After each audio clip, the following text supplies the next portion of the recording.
Reduce, reuse, recycle. Everyone is doing something to save our planet. We turn off unused electronics to avoid energy waste. We take shorter showers to conserve water. And we recycle our cans, bottles, and papers so that we don't have to use any more land mass than necessary to accommodate landfills. But what about the resources we consume after we die? Today, I would like to talk to you about the waste used by a traditional burial and an alternative to the traditional burial, the green burial. As a mother, I do what I can to preserve what I can for my son. As he gets older, I think about his children and their children and what I can do after I'm gone to continue to preserve for them. The traditional burial is for the living, from the viewing, where we pay our respects and say our last goodbyes, to the grave sites where we go and visit and have those conversations about our everyday, like we talked about in our daily life. Today, I'm going to talk to you about, first, the resource waste caused by a traditional burial. Second, the health risks associated with the preparation of the deceased. And third, an alternative, the green burial, and how it will positively affect this generation and generations to come. Living beings, whether they be human, animal, or plant life, are sustained by our environment. The air that we breathe, the water that we drink, the land that we live on, and the food that we eat. GreenAmerica.org lists Mary Woodson of the Commemorative Nature Preserve of New York, estimating that each year 30 million board feet of hardwood, which is a lot of wood, 1 million tons of steel, 2,700 tons of copper and bronze, and 1.5 million tons of reinforced concrete are buried every year. That's in the U.S. alone. Landfills and megacities are not the only thing we need to be concerned with using our land.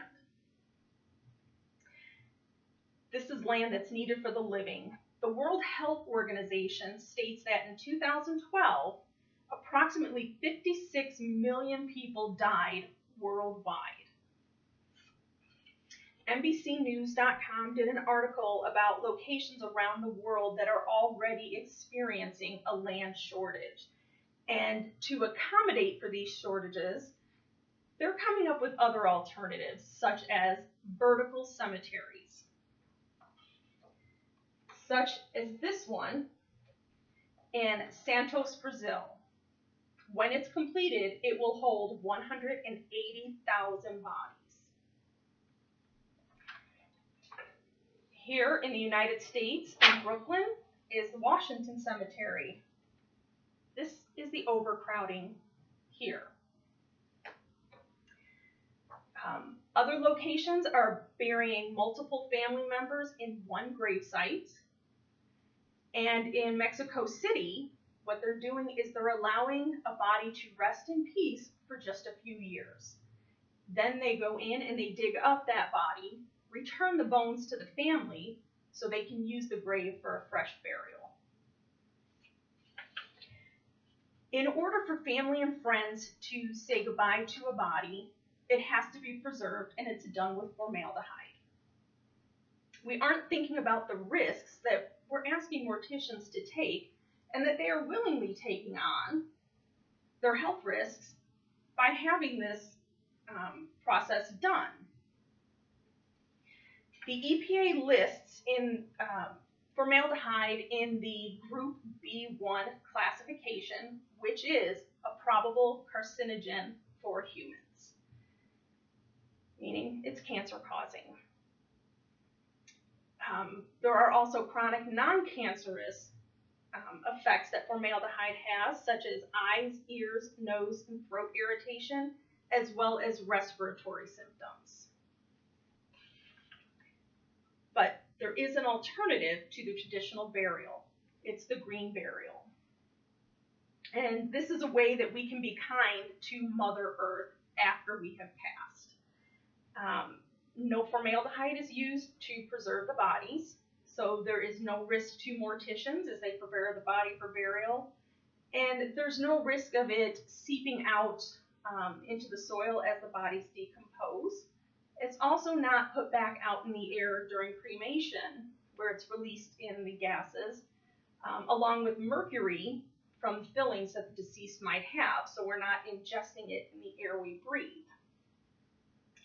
If a viewing is mandatory or a necessity for you, it's something you have to have, a lot of funeral homes are now offering a live video feed for families who are out of town so that they can participate in the viewing and the ceremony without having to take the time to travel to where the deceased is, also eliminating the need for preservation.